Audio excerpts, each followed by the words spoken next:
Hi.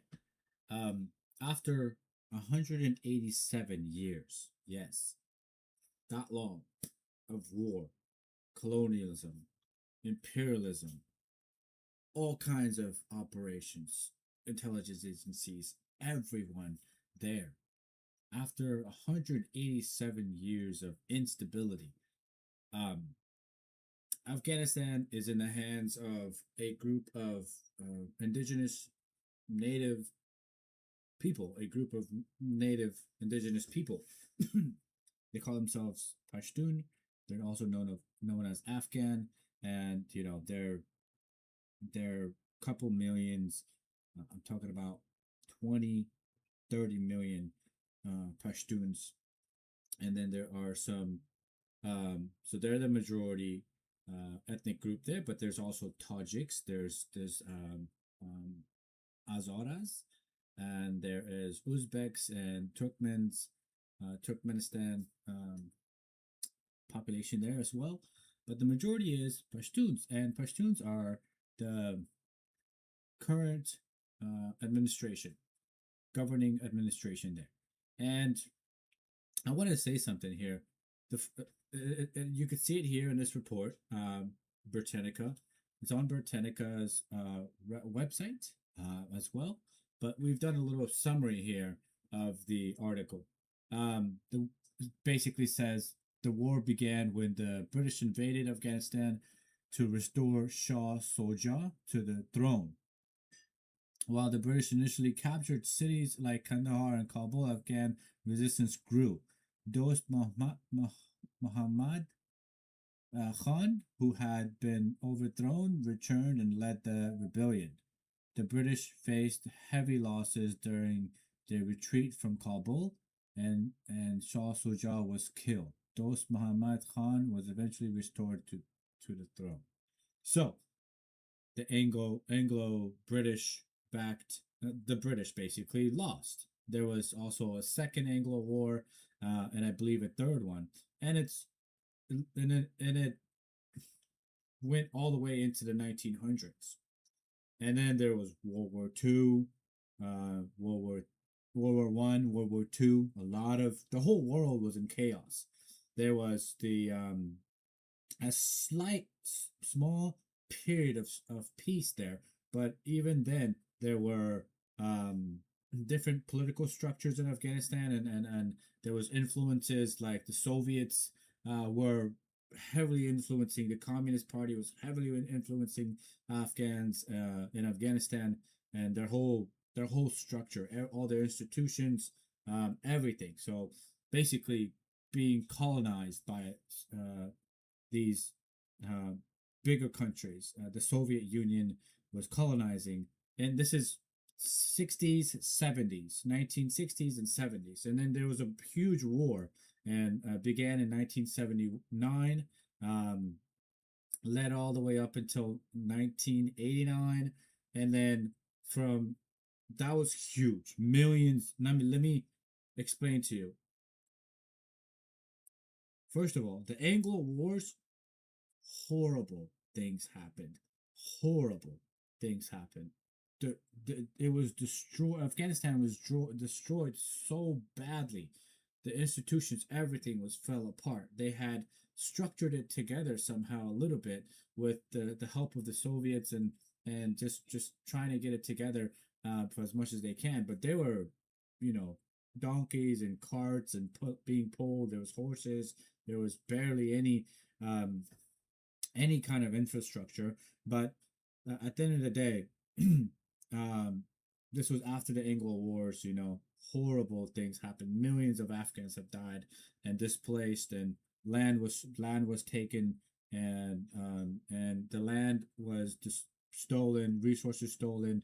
There was the Pashtuns were initially part of all the land there. They were on this land, and then they were divided up by the border that they created in the late 1800s, um, and then they established that in 1948 with the creation of the state of Pakistan. But basically, that was all Pashtun and Afghan land. And anyways, that was in the 1949, and all this stuff was still going on after the Anglo Wars. And then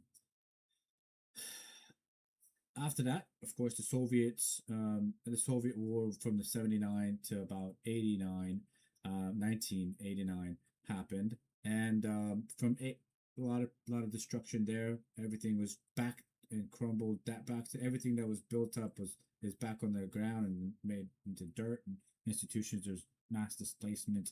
Everybody ran to in every direction.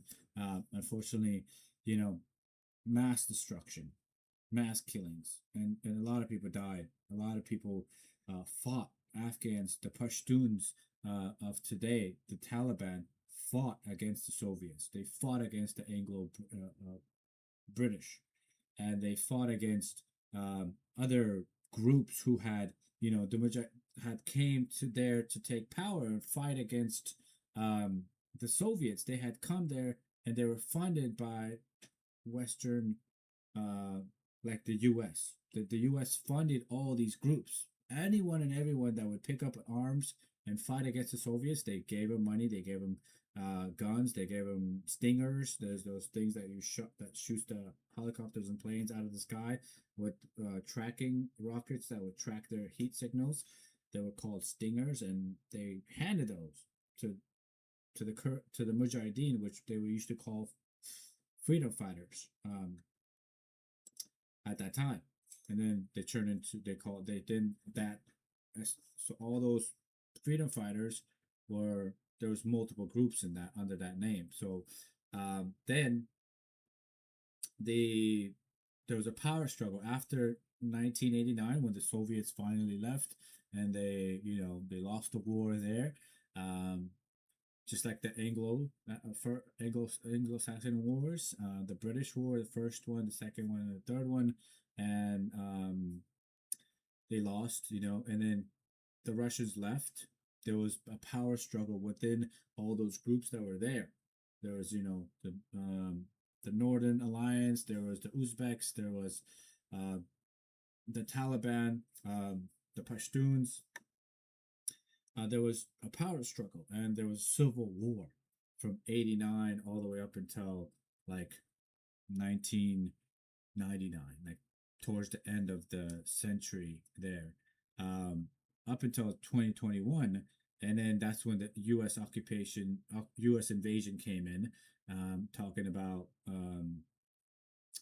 9/11, right? They claimed that Afghans had harbored um, Al Qaeda and that they have um, they were and Al Qaeda was part of the 9/11 situation, and and anyways in Afghanistan it was a place where Osama bin Laden was hiding or something like that. So they came up with that and invaded Afghanistan, and they were there for 20 years up until 2021, just recently. So all of that is 187 years. And I wanted to say all this because that gives you a little bit of context of why we are in the situation that we are in Afghanistan currently.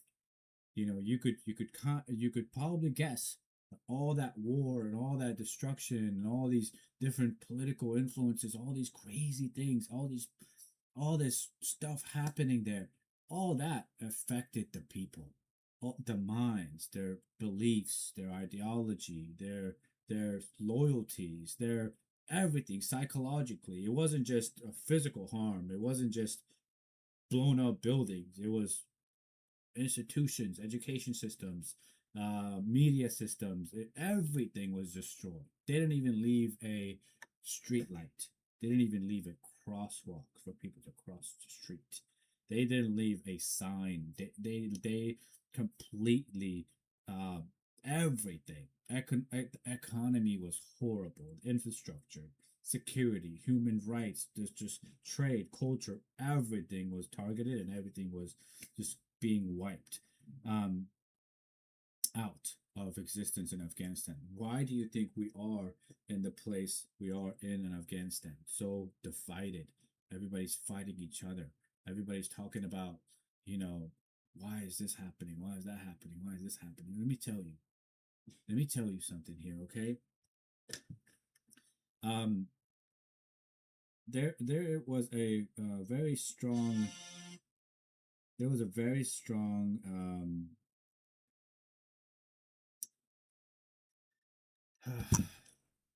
thing that happened recently, and I wanted to say that, you know, this is just an opinion, and it's something that I've kind of I don't, you know, basically based on all this context and everything, and I'm thinking, this is just some a thought, an idea that um, basically the reason why, a lot of this stuff that's happening in Afghanistan, and I don't have any contact with these the current government in Afghanistan, but you know, for my thinking, based on all this that's been happening for the past 187 years, and even before that, let's just say 200 years, um, all this stuff that's happening, they want to control the population. They want to be able to control the mindsets. They want to be able to control their next generation, the people that grew up in Afghanistan, because the people who grew up in Afghanistan under the previous regime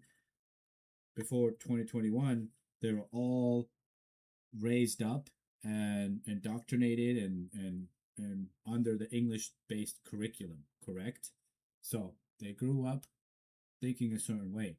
They grew up with Western ideology and philosophies. They grew up wanting, Western things, and they became um, used to that. So now, when we have, native, indigenous, hardliner, hardened soldiers who have just finished war, decades, 40 decades at least, those guys are still around from pre-Soviet war, during the Soviet war. Those guys are still around. Those guys fought and, lost a lot of families, lost all their brothers, all their sisters, lost their homes, lost their fathers, lost their mothers. They got limbs gone, hands gone, everything. Those guys are still around. Okay, now those guys didn't have an opportunity to get educated. They didn't have an opportunity to be like, hey, I'm gonna go take a class on civil obedience, or sociology, or go just take anything, any class, no math class, nothing. It was always just Arabic, reading Quran and their translation of it, and then they had also their culture and traditions, and how, and there's something called Pashtunwali, and they grew up on that, man. Just traditions, just things that were passed on from their fathers and their cousins and their uncles, and things that they grew up on from word of mouth, and, oh, this is how you do things, son, and this is how you do things. You do not let no one take over your land. You fight till the death, kind of like. So they grew up on that kind of stuff. Like, they grew up on hard times, man.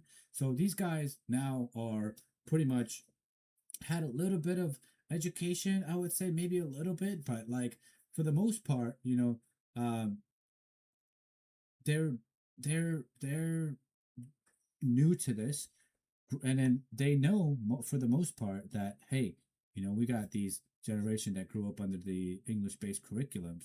They know that, and that these guys are in Afghanistan, and they're against us.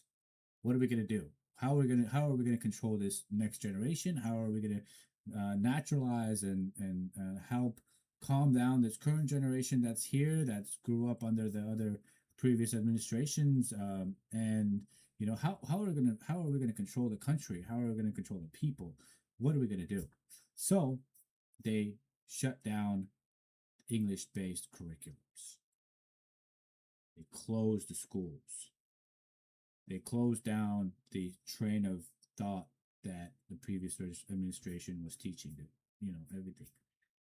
They shut down those school of thought of the previous administration in the Western based curriculums. They want to control what's happening to the generation that's growing up there now. People who were born in that around that 2015 and up.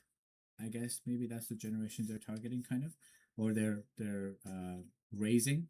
That's the new generation. I don't know what generation you would even call those guys, those kids, but um, they're raising the next generation based on their own curriculums, their own ideology and philosophies, and they're raising those kids up. So then they're stopping the education of the previous administration for the generation that is grown up on that. They're like, enough of that. You have to learn our um, what we give you, and basically they're given the Quran, Islamic studies, and let's have you study that, because they don't have their own textbooks, they don't have their own materials, they don't have their own curriculum established yet. They don't have any of that infrastructure, institutions, and they don't have the systems yet. Why? Because it was destroyed by the 20 years and all that stuff that I just talked about from the past. They don't have that in place yet. So hey, we're gonna give you, basically they're gonna give you, they gave the people there what they had, which is the Quran, which was what they were also learning.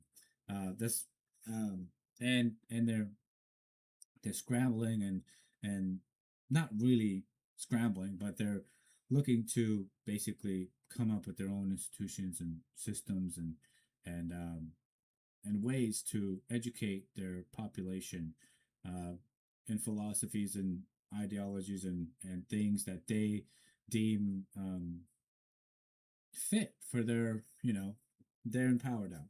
So that is a little bit about why we are in the current situation in Afghanistan right now, in 2026 with Afghanistan. And, those are just my thoughts. I'm just kind of brainstorming and analyzing based on current facts. We are using things that actually happened and still happening in Afghanistan. You know,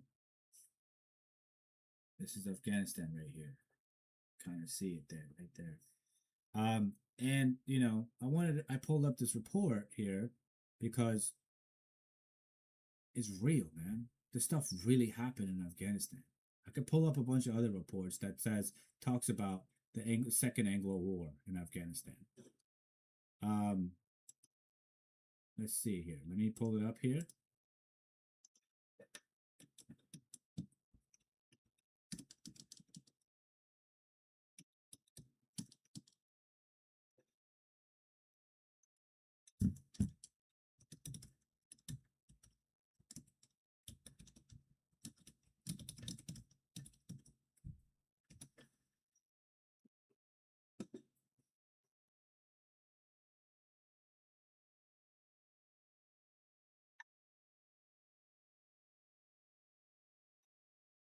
Okay, so we have the Second Anglo War here. The Second Anglo War began when the British Viceroy Lord Layton, concerned about growing Russian influence in Afghanistan, sent a mission to Kabul. When Afghanistan Emir Shah Ali Khan refused entry to the British envoy, Layton declared war and invaded Afghanistan in November 1978. That's the second, all right? That's the Second Anglo War. Now let's look at the Third Anglo War. Okay, we're gonna take 1919. So 1939, 1978, November 1978, right? Up until 1988, 2 years there. And then the Third Anglo War.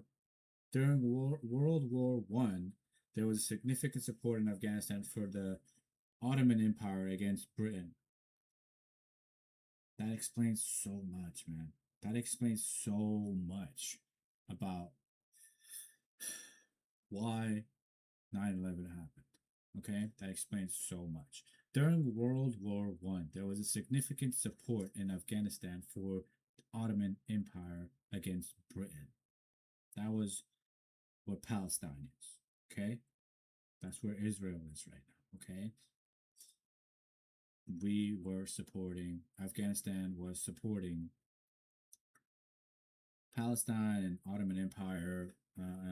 However, the ruler at the time, Habibullah Khan, kept Afghanistan neutral. After Habibullah Khan's assassination in February 1919, his son Amanunia Khan took the throne and declared Afghanistan's complete independence from Great Britain. The declaration led to the Third Anglo War in 1919. So, Great Britain thought that Afghanistan was one of its, you know, one of its empires or part of its empire or something like that.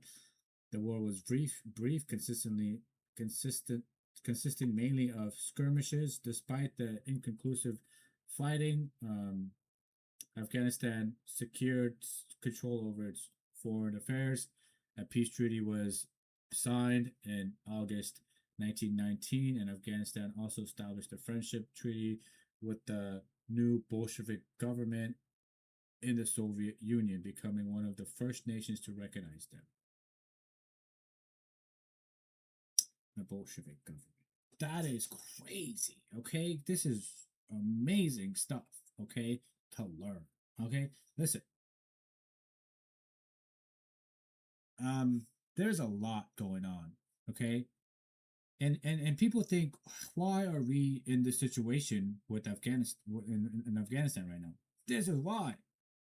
You have ties to the Bolsheviks, you got British wars, you have independence, fighting for their independence, you got wars from 1839, 79, you got 19 all the way up to 1919 involved in the Ottoman Empire stuff. You have a lot going on. And then from 1919 up until maybe like I believe it was like the 1960s. So like that 40 years, maybe 30 years. I wonder what happened between that time. Um let's see. What happened in Afghanistan from 1919 to 1979? Listen, we're gonna look into that part because it's important, because we know what happened from 1839 up until 1919. We're gonna look from 1919. Afghanistan experienced a period of significant political and social transformation marked by the pursuit of independence, modernization efforts, and shifting international alliances. Independence and modernization. So they had a little bit of development there. They had some development, not a little bit. Let's talk. Let's give it. Maybe let's read on. Following the Third Anglo War in 1919, Afghanistan achieved full independence from British influence.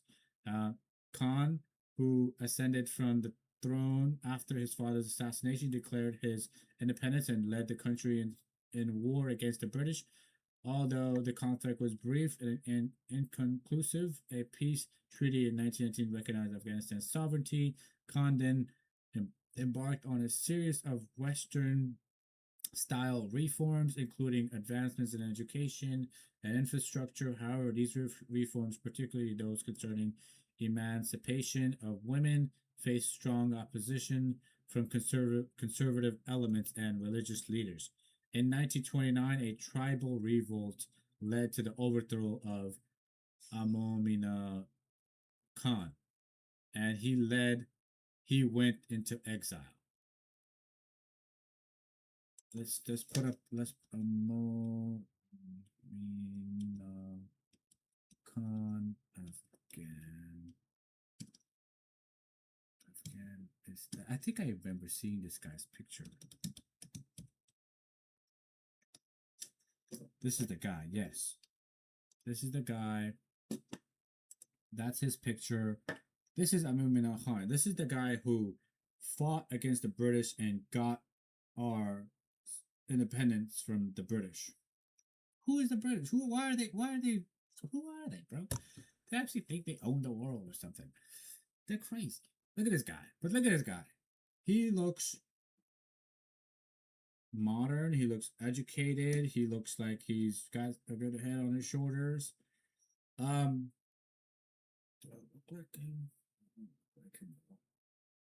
kind of. Anyways, that's him. And then there was a revolt by the because he was too modern, right? He was the tribal leaders overthrew Imam Khan and he went into exile. Stable monarchy and shifting alliances. Muhammad Zahir Shah became king in 1933. Zahir Shah, Afghanistan. This guy.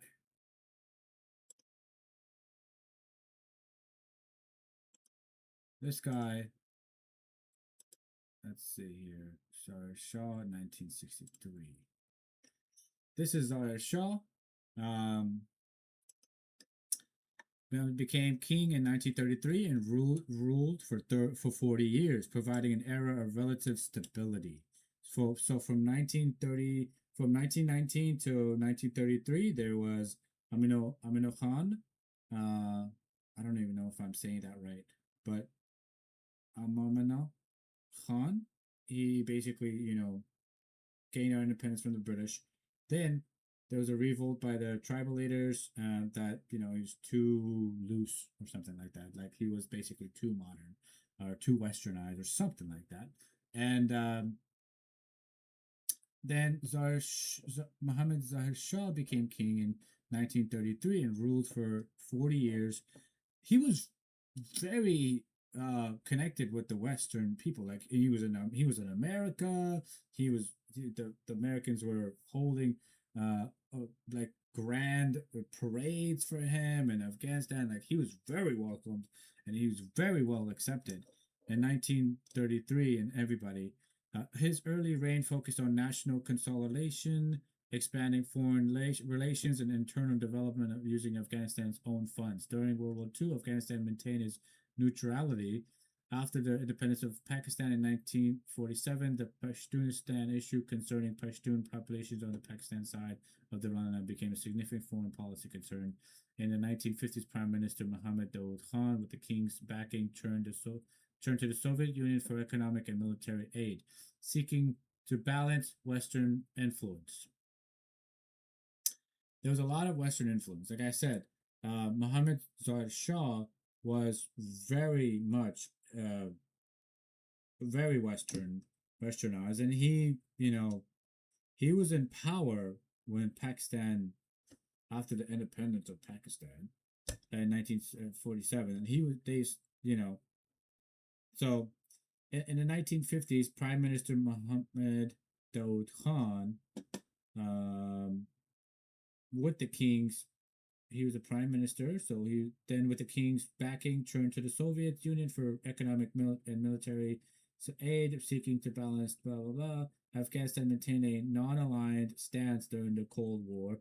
Dawood Khan introduced social reforms, including allowing women more freedom, but the regime remained politically repressive. The prolonged closure of the Pakistan border in 1961 due to the Pashtunistan issue increased Afghanistan's reliance on the Soviet Union. That's kind of what's happening now. The Russians are just and the Taliban, the current government there, just signed some kind of a military deal, some kind of a strategic deal, with economics and military aid deal. History is repeating itself, guys. The closure of the Pakistan border in 1961. Right now, Pakistan border is closed. It's 2026. And back then, they turned to the Russians, or they weren't the Russians, they were the Soviets at that time. Soviet. Remember, guys, the Soviets and the Russians are two different groups. The Soviet Union collapsed in 1989, like 1990, right after the Afghan-Soviet War, in like 1991 or something. Um, Border due to Pashtun issues increased Afghanistan's reliance on the Soviet Union, leading to Daud Khan's resignation in 1963. Tsar Shah then initiated an experiment in constitutional monarchy, with a new constitution approved in 1964. This period saw the rise of political parties, including the Marxist People's Democrat Party of Afghanistan, the PDPA, and the conservative religious groups like the Islamic Society. However, political polarization and struggles between government branches led to stagnation. Republic and growing instability. 1973 to 1979. In 1973, Mohammed Daoud Khan, with the support of leftist military officers, seized power in a blood loss coup, deposing Zahir Shah and establishing the Republic of Afghanistan. Daoud Khan abolished the constitution and ruled as president. This period saw continued political repression and growing instability, exacerbating by economic problems and severe drought. The PDPA, though instrumental in Daoud Khan's rise, soon found itself in opposition to his rule.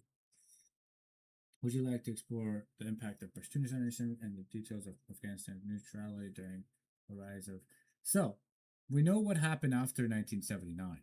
There was the Great War, but you could say there's 40 years from 1933, right here, for 1933 ruled for 40 years. During the era, Muhammad Zahir Shah became king in 1930 and ruled for 40 years, providing an era of relatively stability. So, from up to 1919, we know what happened. There was the Anglo War, and then there was some skirmishes, and Afghanistan got its sovereignty after three Anglo Wars, starting in 1839, and there was this mass instability.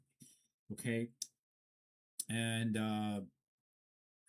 it was in a lot, and I guess it was under British rule and some ways, influence in some ways. That whole region was Pakistan, that which was part of Afghanistan. I remind you again, and down to India, and even India, it was being ruled heavily by the British for 400 years, and then of course the Afghans always fought back against that, but there was a period of stability somehow, a little bit, because if you think about it, towards the end there, they were, overthrowing each other, and then they were, they were overthrowing each other and fighting against each other. So up until 1973, there was some stability, and then from 73 and to 79, there was, some coup, seizing power, and then it turned into the Republic of Afghanistan. And I'm saying all this because it's very interesting, first of all, and second of all this matters. This is context for what is going on in Afghanistan. Remember, you learn your history, buddy, and then you will know why things are like that. I've read books from Bacha Khan. There was a guy named Bacha Khan who was a political leader, a non-violent political activist in that Afghanistan border with Pakistan in that time. During 1948, Bacha Khan was talking about and writing. He's got a book. He's got a book. Go read it. He talks about what is going on at that time in very detailed time. Like basically the Pashtuns, the natives in that land, did not even have a vote in what's going to happen. They were voting whether it's going to be Pakistan or it's going to be some kind of Pashtunistan, or if it's going to be some kind of India, or what like there was a lot. They were trying to divide up the land, or they were trying to figure out what to do with that area. The British were leaving and stuff like that, and they were like, "Hey, we're gonna leave. Let's figure out what we're gonna do with this real quick." And they left the Pashtuns and the native people there out of the majority vote. Like they basically didn't count their votes, or they basically rigged elections, and they made it into Pakistan, and that's how that became. But Bacha Khan also talked about how the natives of that time were were also against the English-based curriculum. Bacha Khan talked about what was going on at that time. This is 1940, 1948, 50, 1950s, talking about kind of what's happening today. Um, and it kind of it makes it even more challenging because if you think about it, we never have grown past that. We've never really grown past that. We've never matured. We've always been in like a cycle of war, falling and rising, and different influences. We never had our own systems and institutions and our own school of thoughts and our own development, like in our own narrative. We never controlled our own story. We never educated our own generations and like was successful. I wouldn't say the Republic of Afghanistan was successful, or the other the PDPA, the Democratic Party of Afghanistan. They weren't successful. The Marxist peoples of the Democratic, they weren't successful either. I mean, like they fought, but I'm talking about like success. I'm talking about like years, like at least 200-300 years of stability and growth and development, man. Talking about like that. So what's happening today? It's not old at all. It happened. There's signs of it. The people that wrote about this stuff back in the 1940s. That what we see today was happening back then too, and a large part is them refusing the English-based curriculums, and and trying to get rid of it. And they've been trying to get rid of that for a long time now, and you see that now. Um, with this the shutting of this universities, and all those universities, they weren't teaching, you know, in large part that what aligns with the native people there. It just mainly, talking about how great Winston Churchill was. Anyway, that's a little bit about it. This is great. I'd love to talk about it much more, and let's answer the question: why are we in the situation that we are in Afghanistan? I would say, there's strong evidence that from the 1839 up to um, 2021, there was mass instability, like always fighting and all the stuff that we just talked about. And they're trying to get rid of the colonialization. They're trying to decolonize. They're trying to get rid of the empire imperialism. They're trying to get. Sorry if I stumble on my words a little bit. English is not my first language. I'm actually Afghan. I'm from Afghanistan. I'm from Iraq, and I was born in Afghanistan. I've been throughout the whole Afghanistan. I've been throughout Central Asia. Um, we moved around a lot. I know what it's like to be an Afghan. I know what it's like, man, to be affected by this stuff. It's amazing how my story is amazing as well. I'm directly involved, been affected by this stuff directly, man. And it's a miracle I got out and I am able to educate myself. I'm able to look at this. Look at this. Look, I'm sitting in my studio. This is all just. Anyways, um, I like to share more about myself, but I want to talk about what's happened here. Why are we in the situation we are in Afghanistan? It's because we didn't have our own growth. We need our own growth. We need our own development. We need our own identity. We need to establish our own identity, um, and our own school of thoughts and our own philosophies and ideologies. We need to raise our own kids.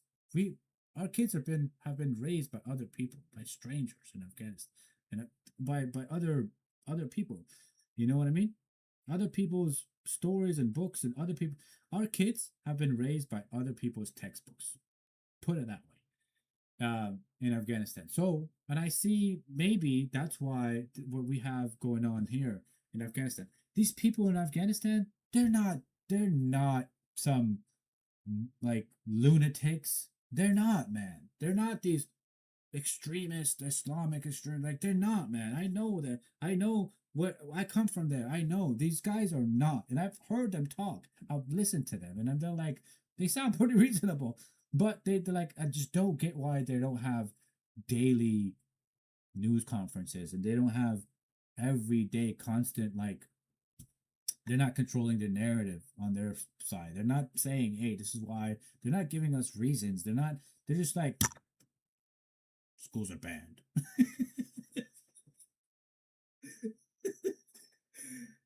Maybe they don't want to. Maybe they don't want to like expose their plans or whatever. They don't. They don't want to be like. They want to be like, don't look at my cards. Anyways, um, I think the 200 years or 187 years of conflict has a lot to do with why we're here: imperialism, colonialism, wars, British influence, Soviet influence, the Bolsheviks, the Ottomans, the support for the Ottomans, the anti-Israel stuff. You know, we'll get to. We have to look into why. We have to look into um, the Ottoman thing that was here. That was really interesting. Um, Anglo, World War II.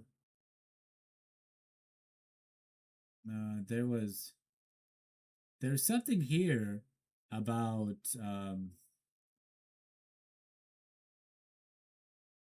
the Ottoman Empire, and that has a lot to do with Israel and Palestine. Afghans naturally would support their Muslims, um, and yeah. Anyways, it's here somewhere. We lost. We scrolled past it or we went over it. Anyways, that's another story for another day, guys. Thank you so much. Thank you for this for joining the report here. This is Paimon Tuchi report, the Paimon Tuchi report, and we talk about why things are happening in Afghanistan. We talk about um a few things. Um I would like to say that I appreciate you guys. If you guys are willing to grow with me, learn with me, and you're welcome to come onto the show. Sit next to me. We'll put on a show. We'll talk about this. We'll have a debate. But guys, this show is your own show. This is your show. This is your platform. I welcome you. Uh, Please follow me on Instagram. I go by Paimon Tuchi on Instagram. I'll change my handle back to that. Right now I'm just Afghan Advocate on Instagram. I love that as well. Maybe, but I'm gonna change it back to my name because um anyway, yeah. Anyways, guys, thank you so much. We just learned a lot, and maybe that's why where Afghanistan is in the place that it's in right now. Good night, and thank you again for watching the show. And please leave a comment. Let me know what you think in the comments. Let me know if you agree with this report or this this perspective. Let me know. If you have something to add, I would love to hear it. I'll reach out to you. I'll talk to you in the comments, or if you